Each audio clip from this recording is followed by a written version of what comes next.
Vivimos rodeados de pantallas, de luces, de notificaciones que nos llaman por el nombre.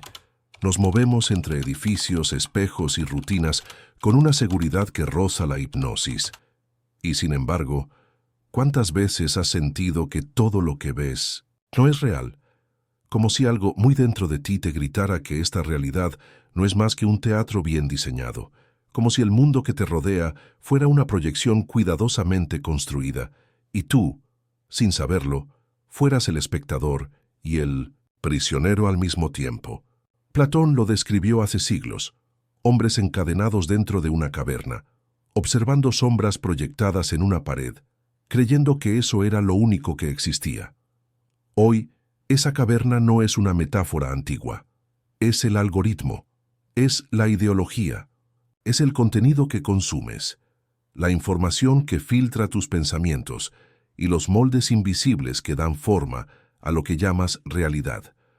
Nos enseñaron desde pequeños a mirar, pero no a ver. Aprendimos a nombrar las cosas según se nos dijo: eso es una familia, eso es éxito, eso es amor. Pero nunca se nos permitió cuestionar el molde que definía esos conceptos. Nacemos en una cultura que ya tiene respuestas antes de que podamos formular preguntas. Una educación que premia la obediencia, no la lucidez. ¿Y qué ocurre cuando toda una vida está construida sobre ideas heredadas y no examinadas? Ocurre esto: aceptamos la mentira como si fuera verdad y defendemos la ilusión como si fuera sagrada. Caminamos entre espejos que solo devuelven lo que el sistema quiere que veamos: imágenes ideales, emociones empaquetadas, verdades políticamente cómodas. Y lo más perturbador es que creemos que eso es libertad. Pero, ¿qué es la libertad si no puedes ver más allá de lo que te permiten mirar? ¿Qué es la conciencia si está filtrada por lentes que jamás elegiste usar? Vivimos bajo la ilusión de que controlamos nuestras decisiones, de que pensamos por cuenta propia. Pero la realidad es otra. El guión ya está escrito antes de que tomemos el lápiz. Los intereses detrás de cada plataforma, de cada sistema de valores, de cada tradición, nos ofrecen una única versión de la realidad, cuidadosamente editada, adaptada para que encajemos, no para que despertemos. La caverna moderna ya no necesita cadenas físicas. Hoy las cadenas son mentales. Y lo más trágico es que muchos las defienden con orgullo. El mundo te distrae constantemente, porque mientras estés distraído, no preguntas.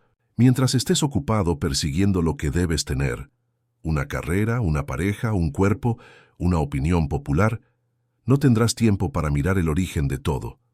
No hay amenaza mayor para el sistema que una mente verdaderamente libre. Porque una mente libre no se rinde a las narrativas oficiales. No se conforma con vivir para consumir, para agradar, para repetir. Una mente libre incomoda, rompe el guión, cuestiona lo incuestionable. Y por eso, todo está hecho para que no llegues a ese punto.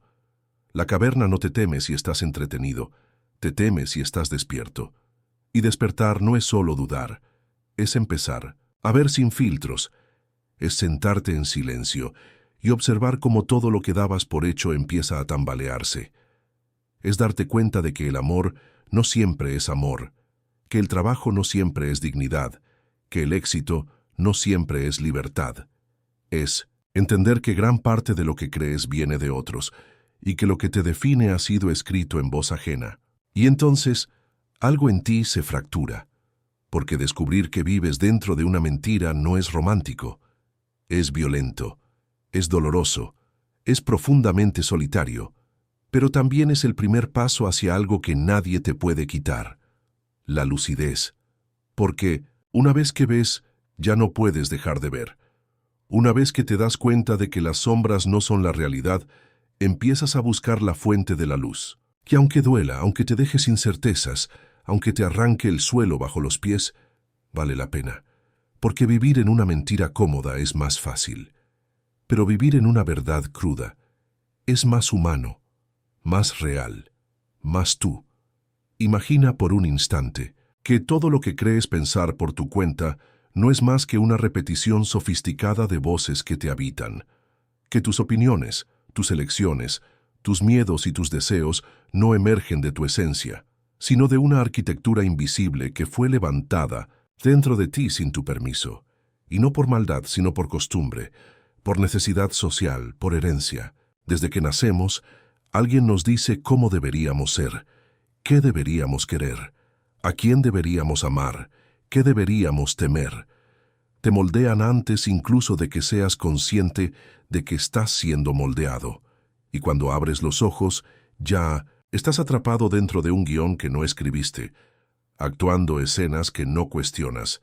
Vivimos en una simulación tan perfecta que ni siquiera se siente falsa. Esa es la trampa. Creemos que decidimos, que elegimos nuestra carrera, nuestra ideología, nuestras relaciones, pero en realidad solo estamos cumpliendo un papel que el entorno, la cultura, la familia, la escuela, la publicidad, la historia, ha ensayado para nosotros. Jean Baudrillard lo llamaba la simulación de lo real. No vivimos la realidad, vivimos una versión artificial de ella, un reflejo adulterado que se repite hasta parecer verdad, y mientras más lo repetimos, más real nos parece.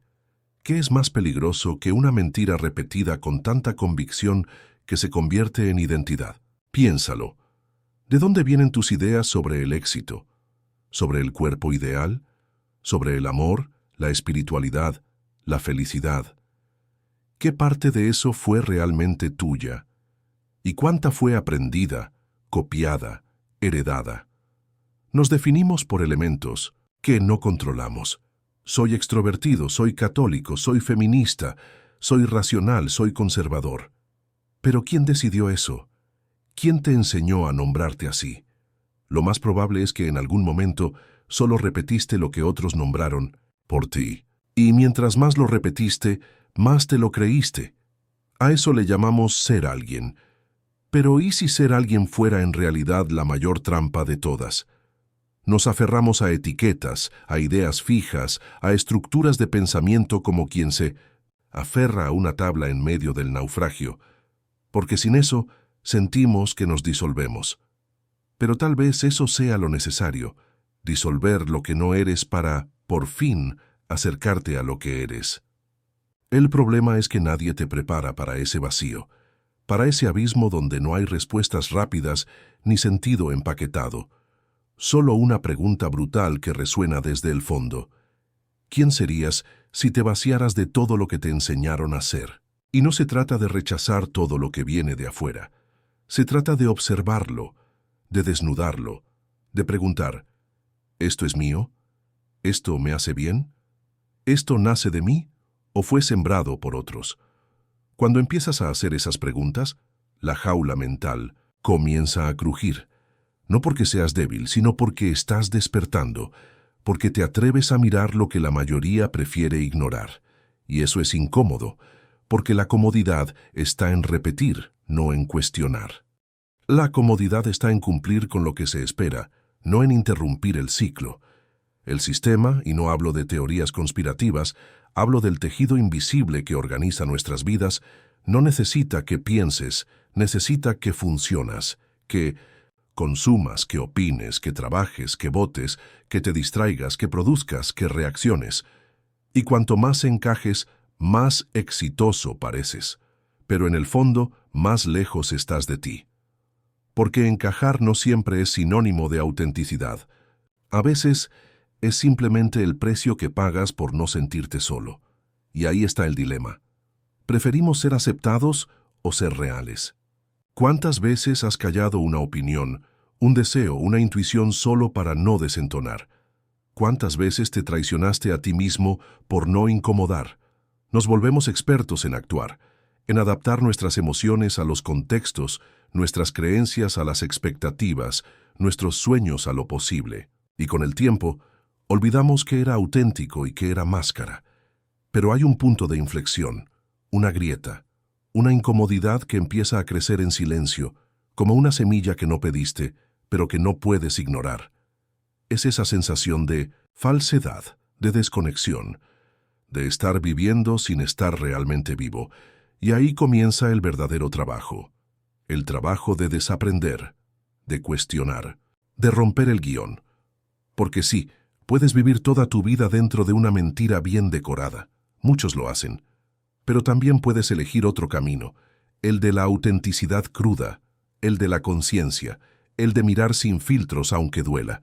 Y ese camino no te dará fama ni aprobación, ni recetas mágicas, pero te dará algo infinitamente más valioso, la posibilidad de ser tú, sin guiones, sin personajes, sin imposiciones. Hay algo aún más profundo que la cultura, más silencioso que la educación, más invisible que la ideología. Algo que se introduce en nuestra mente antes incluso de que podamos pensar el lenguaje.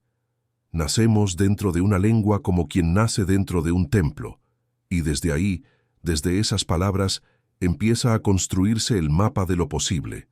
Aprendemos que el mundo tiene nombres, que las emociones se clasifican, que las cosas son lo que decimos que son. Pero, ¿alguna vez te preguntaste quién eligió esas palabras? ¿Quién decidió que locura es lo opuesto a razón, que fracaso es lo opuesto a éxito, que normal es lo opuesto a extraño? El lenguaje no es solo un medio para comunicarnos, es el molde con el que se fabrican las ideas, las identidades, las verdades. Wittgenstein decía, «Los límites de mi lenguaje son los límites de mi mundo». Y no lo decía como poeta, lo decía como filósofo. Porque si no puedes nombrar algo, no puedes pensarlo. Y si no puedes pensarlo, no puedes verlo. Así de simple, así de brutal. El lenguaje nos permite entender, pero también nos encierra. Cada palabra que usamos ya está cargada de historia, de poder, de ideología. Éxito, por ejemplo, no significa lo mismo en un barrio pobre que en una universidad de élite. Libertad no suena igual en la boca de un político que en la de un preso. Cada palabra es un campo de batalla, y sin saberlo, luchamos con armas que otros diseñaron. Lo más peligroso es que creemos que nuestras palabras son neutrales, que cuando decimos amor, todos entendemos lo mismo. Pero no. Detrás de cada palabra hay una red de asociaciones, de símbolos, de construcciones invisibles. Y así, sin darnos cuenta, no hablamos de la realidad. Hablamos de lo que la cultura ha decidido que sea la realidad. Nos expresamos dentro de un sistema que ya está contaminado por significados heredados. No estamos nombrando el mundo. Estamos repitiendo la versión oficial del mundo. Y eso nos limita. Porque, ¿qué pasa con lo que no tiene nombre? Con esas emociones que no caben en ninguna palabra, con esos silencios internos que no se pueden traducir, los ignoramos, los tememos, los patologizamos. Lo que no puede ser nombrado se vuelve sospechoso, se convierte en tabú, en desviación, en raro. Por eso muchas veces callamos, no porque no tengamos nada que decir, sino porque no sabemos cómo decirlo. O peor, porque sabemos que, diga lo que diga, no encajará en el molde lingüístico aceptable. Vivimos entonces en una cárcel de palabras. Una cárcel elegante, útil, seductora, pero cárcel al fin. Creemos estar comunicándonos, pero muchas veces solo estamos reafirmando códigos que otros nos impusieron. Y cuando intentamos romper ese código, cuando usamos el lenguaje de forma distinta, como lo hacen los poetas, los locos, los niños, el sistema se defiende, se burla, censura, corrige, porque el lenguaje no solo dice lo que piensas, dice también lo que debes pensar, y sin embargo es a través del lenguaje y de su ruptura que podemos empezar a ver más allá. Cuando te permites jugar con las palabras, cuestionarlas, estirarlas, descomponerlas, algo se abre, una rendija, una grieta en la narrativa, una posibilidad de nombrar lo innombrable, de ver lo invisible, de sentir lo que no se permite sentir. Y ahí, justo ahí, empieza el verdadero pensamiento. Porque pensar no es repetir conceptos. Pensar es crear un nuevo lenguaje para lo que nadie se atrevió a decir. ¿Alguna vez sentiste que no podías explicar lo que llevas dentro? ¿Que ninguna palabra hacía justicia a lo que sientes? Cuéntamelo en los comentarios, porque eso también es parte de esta mentira que llamamos realidad, cuando el lenguaje se queda corto y el alma grita sin sonido. El despertar de la conciencia comienza con la sospecha del lenguaje, cuando ya no confías ciegamente en lo que las palabras dicen, cuando ya no tomas por verdad todo lo que se enuncia con autoridad, cuando empiezas a leer entre líneas, a escuchar lo que no se dice, a notar las trampas del discurso. El mundo que conocemos está hecho de narrativas, y cada narrativa es una forma de control. El lenguaje no solo describe la realidad, la fábrica. Y si quieres salir de la mentira, primero debes desmontar las palabras con las que la mentira fue construida. Pero esto no significa quedarse mudo, significa hablar desde otro lugar, desde un lenguaje que no esté hecho solo de etiquetas, slogans o fórmulas vacías. Un lenguaje que nazca del silencio, de la experiencia, de lo que no encaja. Un lenguaje que te permita nombrarte sin distorsionarte, que te permita habitar el mundo sin traicionarte.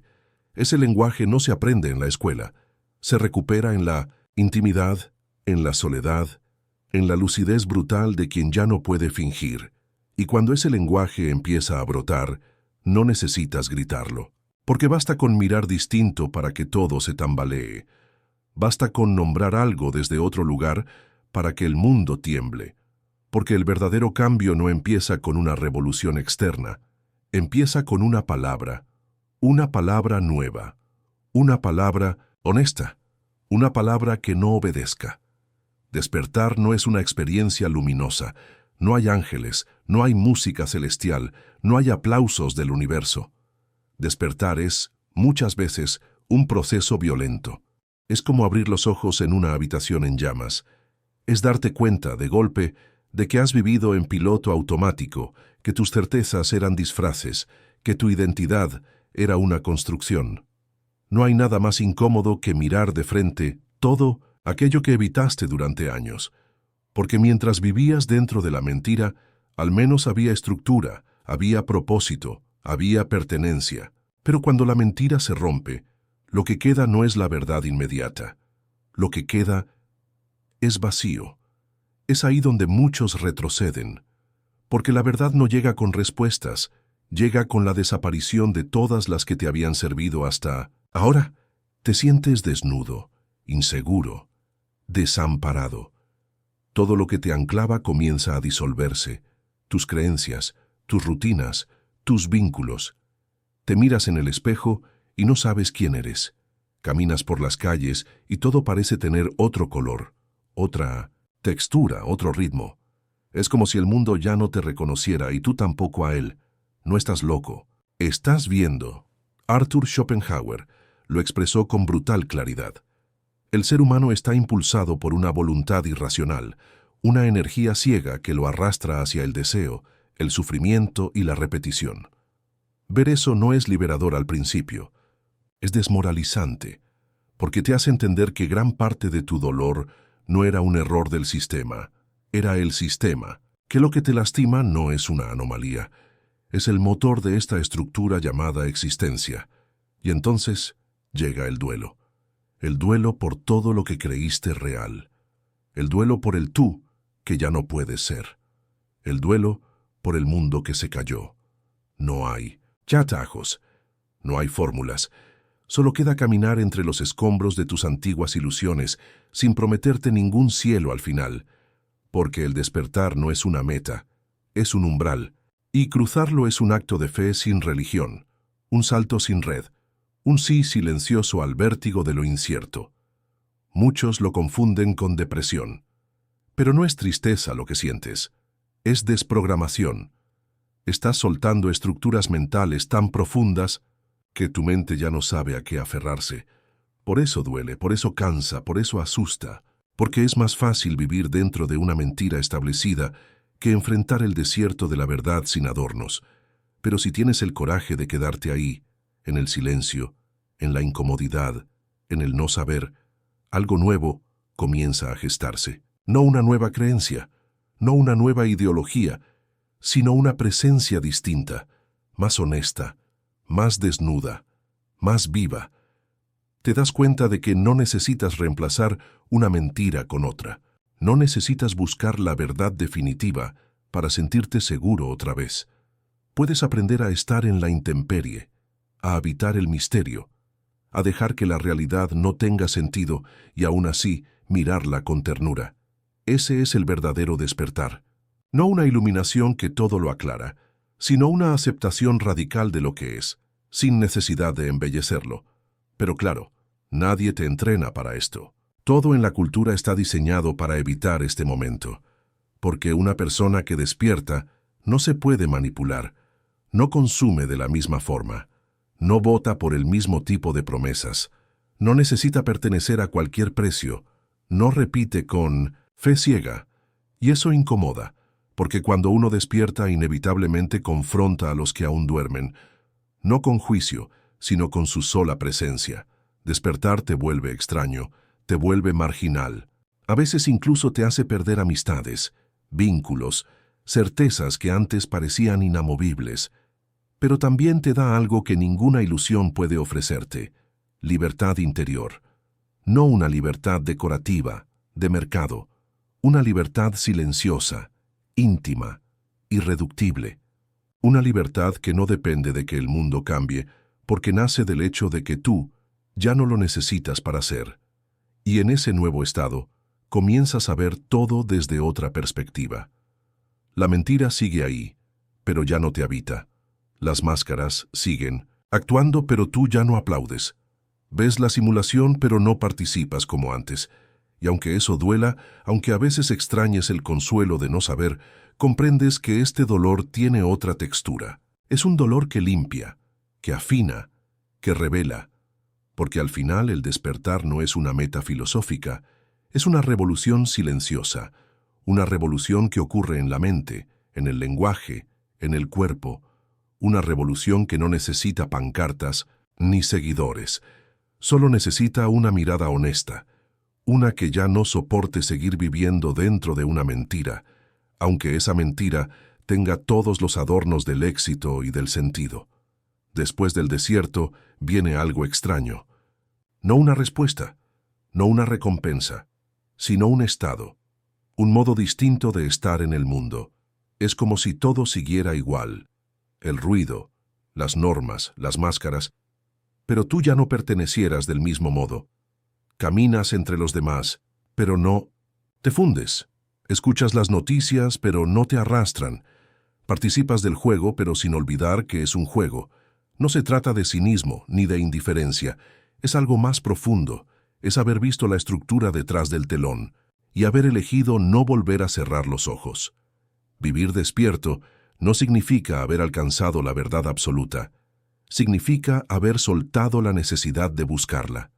Porque entiendes que cada verdad está construida, que todo relato tiene un interés, que incluso tus propias certezas son apenas refugios temporales en medio del caos.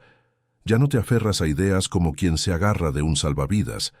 Te permites flotar en el mar de la incertidumbre, y ahí, curiosamente, comienza la verdadera libertad, Jiddu. Krishnamurti lo expresó con brutal belleza. La verdad es una tierra sin caminos. No hay atajos, no hay técnicas, no hay gurús. Solo hay lucidez. Una lucidez que no se apoya en dogmas, sino en la capacidad de observar sin necesidad de etiquetar, sin necesidad de juzgar, sin necesidad de reaccionar. Vivir despierto es aprender a mirar y nada más, a ver cómo todo se mueve, cómo todo cambia, cómo todo muere, y en lugar de correr a controlarlo, lo aceptas, no como resignación, como comprensión. Entonces te das cuenta de algo radical. No necesitas creer en nada. No necesitas construir una nueva ilusión para reemplazar la anterior. Puedes habitar el vacío, puedes ser sin definiciones, puedes vivir sin ponerte nombres. Y desde ahí, desde ese silencio interno, empiezas a actuar de otra forma.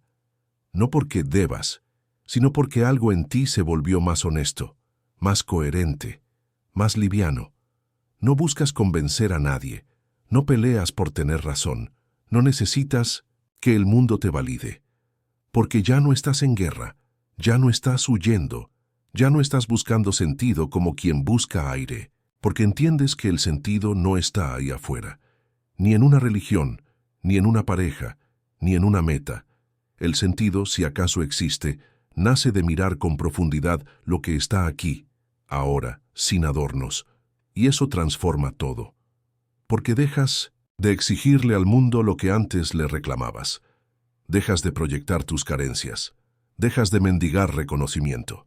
Comienzas a actuar desde una fuente distinta, no desde el miedo, no desde la carencia, sino desde la claridad, desde la presencia, y aunque el dolor siga existiendo, porque sí, el dolor sigue, ya no te arrastra como antes, ya no te define, ya no te rompe, porque lo miras desde otro lugar, desde un lugar sin ilusión. Y eso, Walter, eso es poder. No el poder de dominar, sino el poder de no ser dominado, de no ser manipulado, de no ser arrastrado por cada moda, por cada crisis, por cada narrativa.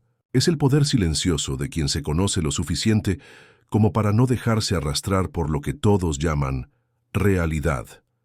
Porque la realidad, como dijimos, es una construcción, una mentira útil, una convención colectiva.